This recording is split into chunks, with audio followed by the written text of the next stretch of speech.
यहाँ पे आयरन को देखना है बाएं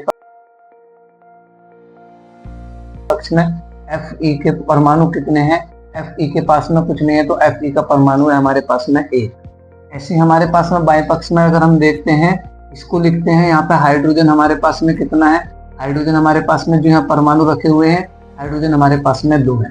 यहाँ पे ऑक्सीजन देखते हो, ऑक्सीजन के पास में यहाँ कुछ नहीं है तो ऑक्सीजन की वैल्यू हमारे पास में यहाँ पे 1 है। इसी प्रकार आप इधर को सोल्व करोगे, इधर वाले को।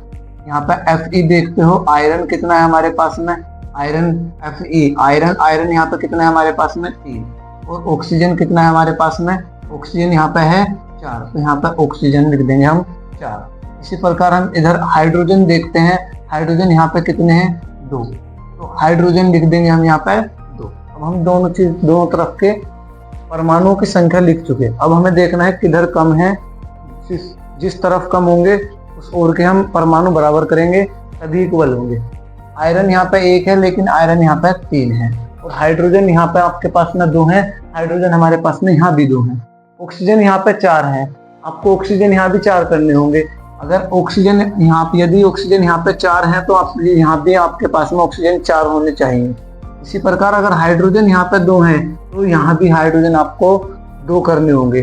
हमें जिसके आयरन हमारे पास में हो जाते हैं 3। इसी प्रकार हाइड्रोजन को देखते हैं, अगर हम हाइड्रोजन सोल्व करते हैं तो हाइड्रोजन हमें यहाँ पे 2 है, लेकिन हाइड्रोजन यहाँ भी 2 है। लेकिन आप ऑक्सीजन को देखते हो, ऑक्सीजन यहाँ पे 4 है, यहाँ पे हमें इनको 4 करने हैं, तो हम ये 4 से गुना कर देंगे, ये 4 बन जाएगा, ये वाला 4 दूनी 8 और 4 ये बनेगा 4 एकम 4। इसी प्रकार हाइड्रोजन की संख्या होगी हमारे पास में 4, और यहाँ ऑक्सीजन की संख्या होगी हमारे पास में 4।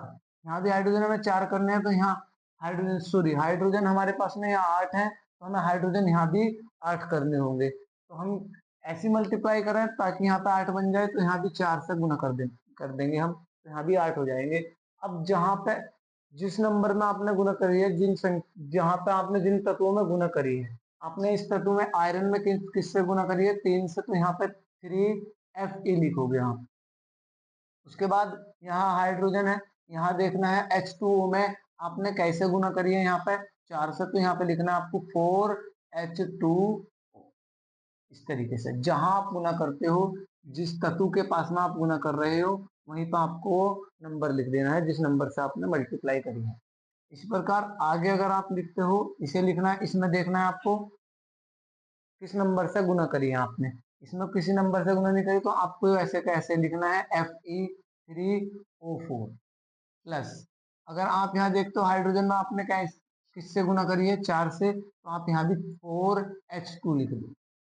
ये समीकरण बैलेंस हो चुकी है। इस प्रकार की समीकरण आपके एग्जाम में जरूर आएगी।